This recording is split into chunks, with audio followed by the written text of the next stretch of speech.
We've all heard the anecdotes. We're now starting to see some of the data. Does it persist is maybe the question. Yeah, we believe that the increased activity is going to persist throughout the rest of this year and into 2021. Our consumer traffic has increased 180% year over year. That's an indicator of future demand. And the average search is 19% longer than it was last year, which reflects that buyers are more serious than they were last year.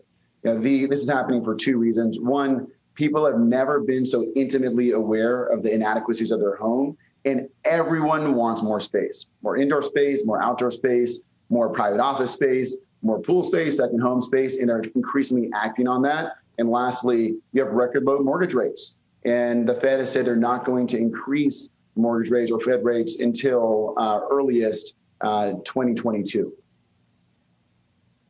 So this is almost, it's almost unexpected in terms of, I think, where people's heads were even a couple of months ago about what was going to happen to office, what was going to happen to real estate, because I think people were worried about it. It appears that it's holding up better. Again, the big question right now is, what about the big cities and the move out of the big cities, and how concerned are you about that? You get it coming and going, but I'm still curious.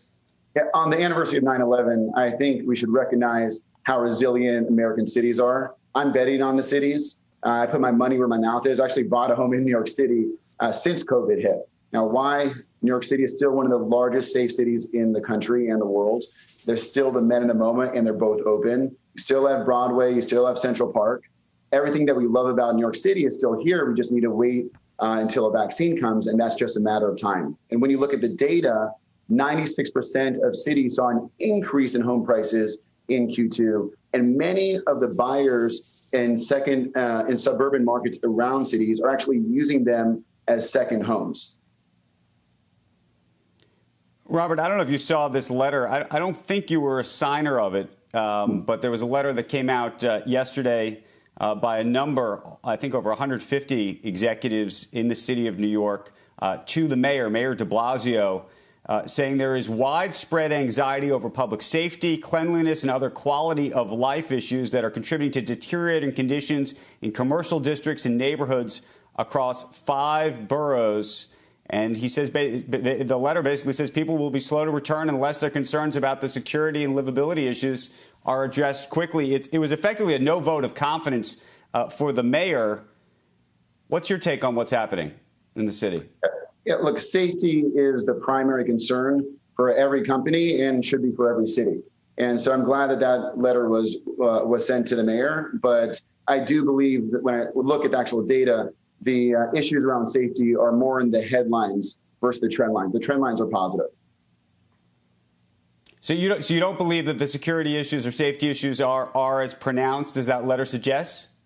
Yeah, I do not. If you look in the Upper West Side, yes, it did feel a little different in New York City over the probably July period, but it's been getting better week over week. Fair enough. And then 2 other questions. We've talked about the future of your company for quite some time, and I think there's a lot of expectations around a potential IPO and going public. Where does that stand, given where we are in this pandemic? Yeah, so we're incredibly fortunate. We've had 3 consecutive record revenue months, June, July, and then again in August. August revenue was 70% ahead of where it was last year. So our business is really surging. And as a result, we don't need to go public in order to raise capital. That said, we do have the people in place and the systems in place to go public when we would like. We brought on an independent board of people like Pamela Thomas-Graham, who was former CEO of CNBC, and she's on the board of companies like Peloton. We brought on Eileen Murray, who was former co-CEO of Bridgewater and on the board of companies like HSBC. And we actually brought on a 3rd board member, which we were excited to announce later this month.